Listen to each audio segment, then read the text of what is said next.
This film was created in collaboration with the Indigenous people in the region of 100 Mile House in the province of British Columbia on the west coast of Canada. We honor their traditions of consent, ceremony, and sovereignty of touch. The Afro-Indigenous person, I carry the wisdom and the weight of the histories shaped by colonization. Touch was taken, weaponized, and even denied. This is an offering, a circle of care, a reminder that healing, when rooted in respect and relationship, is still possible.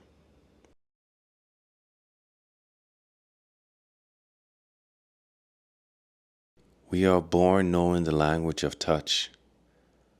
Unfortunately, some of us lose that, or perhaps we forget, or are made to forget.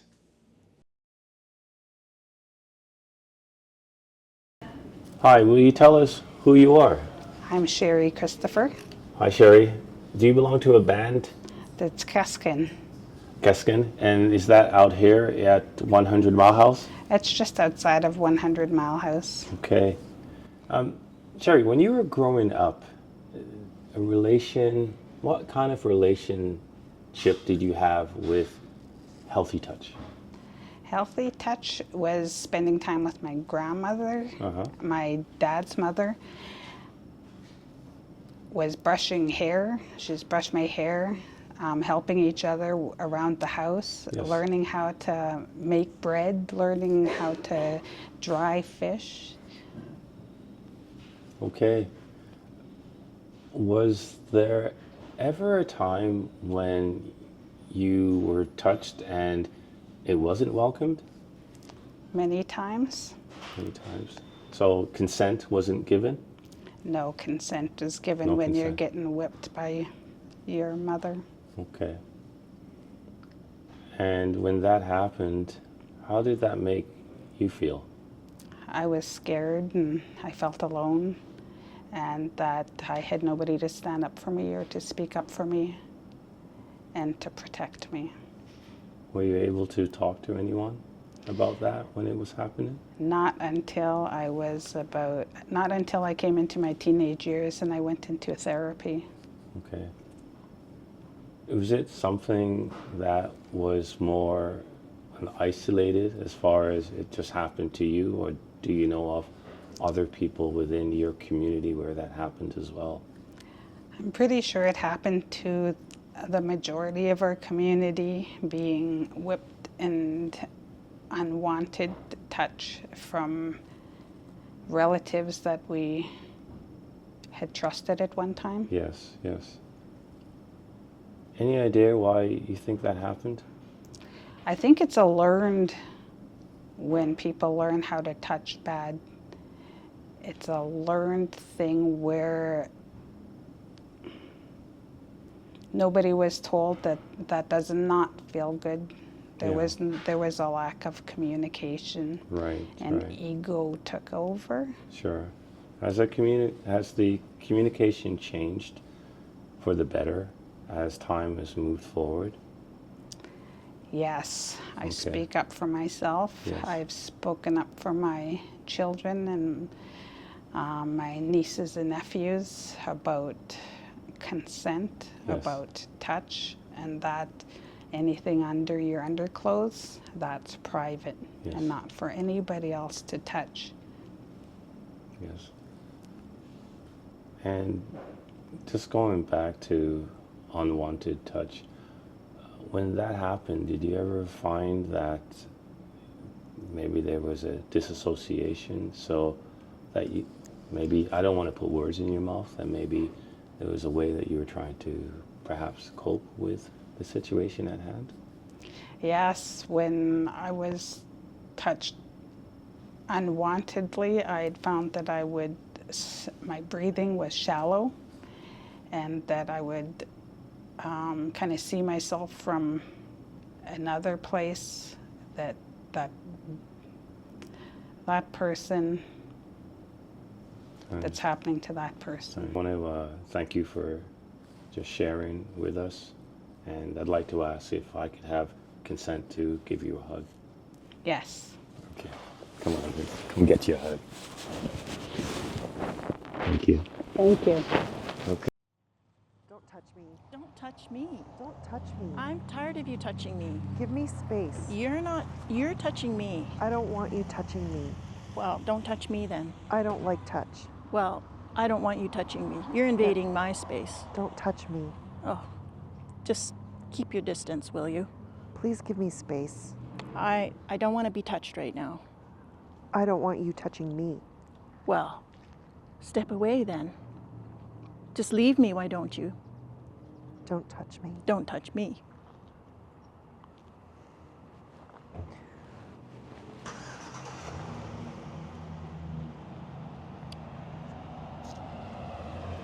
I'm sorry. Me too. I'm really sorry. I didn't mean it. I'm sorry.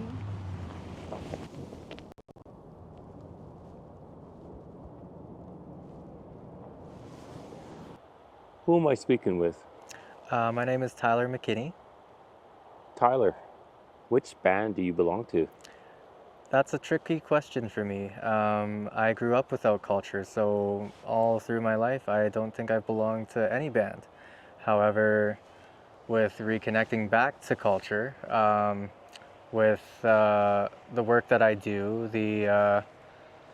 what I'm trying to focus on with my filmmaking and my photography, I do very much feel that I belong at least to the cities of Red Deer, Alberta, and Rocky Mountain House, Alberta, Treaty 6, Treaty 7 territory. So you have your Ochies nations, your Sunchild Nation. But I'm still very much on the path of trying to figure out who I am and where I do belong to, right?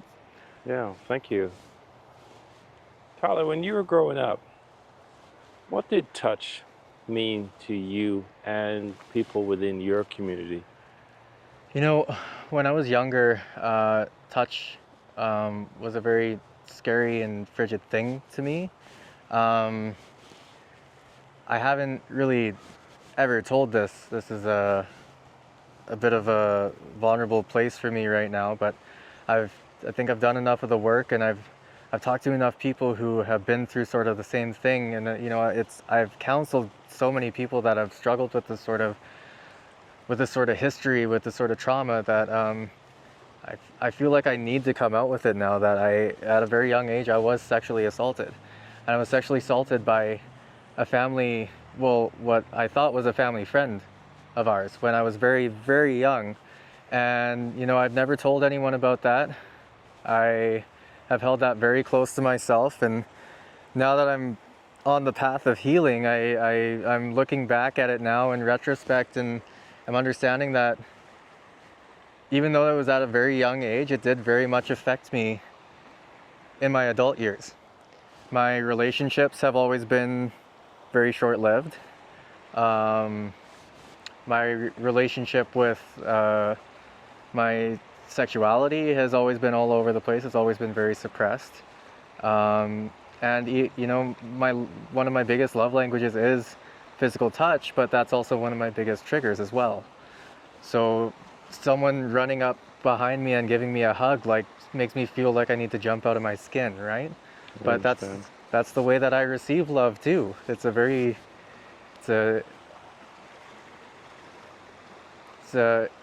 makes me feel torn up inside, knowing that that's the thing that both hurts me and the thing that both makes me feel loved, in a sense, you know? Yeah, I understand. Yeah. In your community, in the healthcare field, how is touch received, and has touch changed for the better, in your opinion, over the years? You know, every day we come in contact with someone new who has a terrible history with physical touch, or you know, something recent has happened in the route of them being assaulted, and it's hard for me to think that things are getting better when that is getting more and more frequent, more and more intense. And you know, some of the stories that come through are just, you couldn't even imagine another human doing something like that to someone else, right? So I don't feel like it's getting better. I feel like it's actually getting worse. I feel like a lot of people are using physical touch as a means to control someone else, as a means to gain power. Honestly, quite frankly, it's disgusting. Yeah. Well, I am hopeful. I'm sorry to hear that. And at the same time, I'm hopeful that touch and the awesome power of touch will be something that can improve. I believe it can. I just like how I said that physical touch is my love language, but it's also a trigger of mine. It shows that it does have a healing property to it, and I think one of the biggest routes that we can go across healing this sort of trauma is to find ways in the medical field, in the professional field, where we can use touch in a way that can rehabilitate people. You can only do so much counseling for someone that's gone through physical assault or sexual assault, but when it comes to, you know, really reintroducing them back to a healthy matter of touch, you need to show them that that is something that's available. You need to show them that that is something that's healing. So why not show it through practical use, right? Absolutely. Yeah. Thank you so much for sharing your thoughts Thank and you. sharing your opinions. We really appreciate that, Tyler. Thank you. Thank you, brother. I appreciate everything that you're doing in the community and all of your work towards reintroducing touch in a good way. Thank you.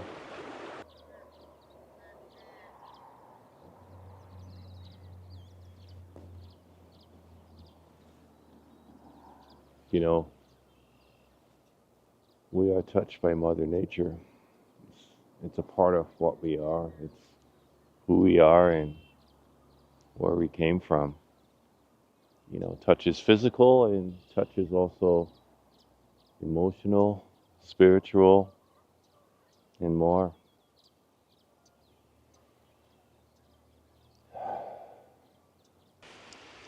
Would you like to tell us who you are? Sure. Sachinmas Iswith Kalmuhuasca. Floyd Dick is my native name. Wow, that's beautiful. Floyd, could you tell us which band you belong to? Askek Damgen. I am from the land of the White Earth. Wow, that's nice. Floyd, I'd like to ask you, have you seen any transformation in care and caregiving in your community and in the Indigenous community throughout Canada or this land?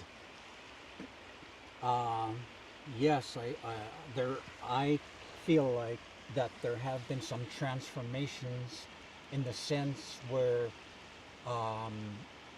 in the medical system we have right now, some of the people that enter into the medical scene, they have to almost prepare themselves sometimes for the type of treatment that they're going to get in this medical system nowadays. And on the other hand, that's our path in order to come through, in order to heal ourselves. And another thing that I look to the tree for is that in order for an Indigenous person to be able to stay alive in today's world, we need to get back out there to where Mother Nature is, because the Mother Nature is the one that heals us and makes us whole. And you know, in our stories, it's the plants and medicines who are saying, before the people to be came, they said to the people, we want you to enlighten. So therefore, the message from the plants to the people is, take some frequency from the sun, take some wind, take some water, and you will become enlightened like us, the plants. So that's the message.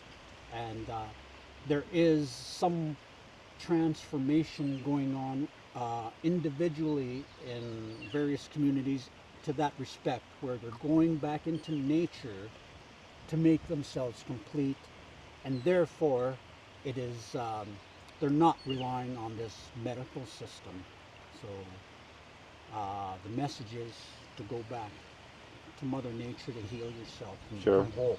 Sure. Mother Nature, the creator, the ruler, Yeah. the giver, Yeah. the giver. Yep. The Yeah. giver of all life. Absolutely. Yeah. Appreciate the question. Yeah. Okay, so maybe one more. I think we'll have enough info easy to do a little cut here and there.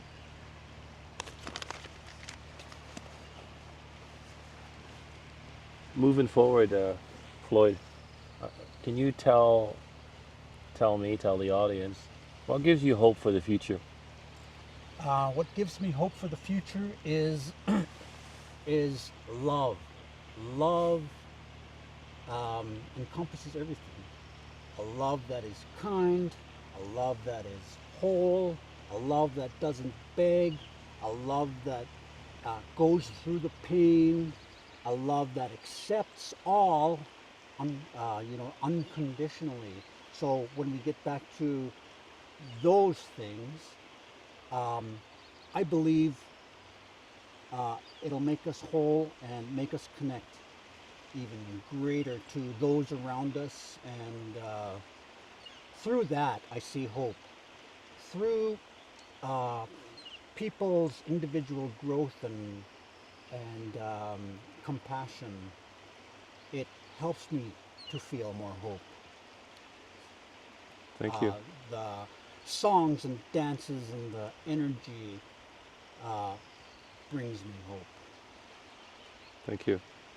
Floyd, I want to thank you for your time. Thank you for sharing. I just want to explain how we work here and how our procedure is here. We're doing what we're doing now, which we're doing a bit of an interview, and then after that I will have you go through various movements just to see where you're at right now.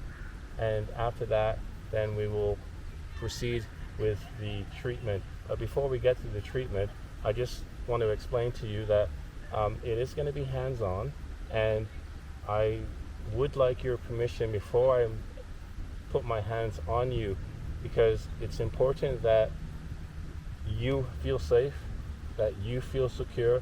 And while I'm working with you, at any point, if you find that my pressure is too much, my pressure is not enough, or something doesn't feel right, then please, will you please tell me? Yeah, for sure. I appreciate you bringing that up, because I'm kind of hesitant coming in. So, sometimes people don't really talk to you about that. Right. It just feels uncomfortable. So Right. Thank you. Yeah, well, this is a symbiotic relationship. What you're feeling, you might feel a little bit nervous. And if you do feel a bit nervous, then please, by all means, let me know, because I want this experience here to be a positive experience, that you'll come back again, whether you see me or another therapist, and continue on and get that shoulder and that neck feeling a little bit better. That's great. Hi, my name is Garfield Crooks, and I am a registered massage therapist in the great province of British Columbia. Currently, I am in 100 Mile House in northern British Columbia. I'd like to talk a little bit about informed consent. Informed consent is a practice which is throughout Canada for all healthcare professions, including mind massage therapy.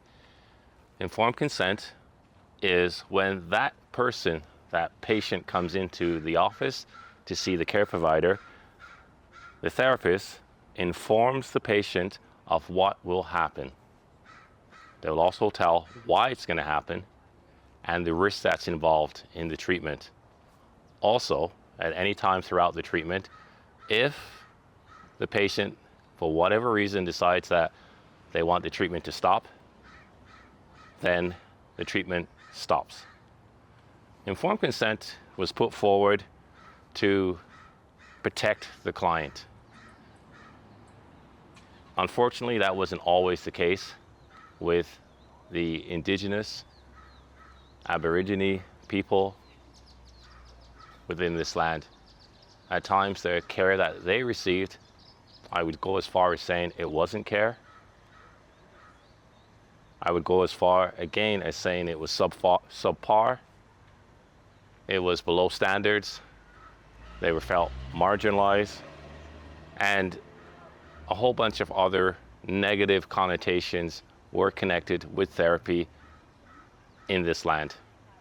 So with informed consent, what's really important here is to be able to empower the client, empower the patient, so that they know at any point throughout the treatment, if they wanted to stop, we stop. We protect the client, we respect the client, we respect their boundaries, and again, we come back to that word of empowerment.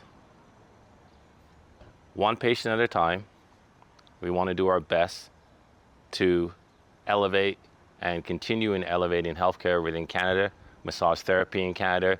When we touch the person, it has to be informed touch, sacred touch, honest touch, one patient at a time.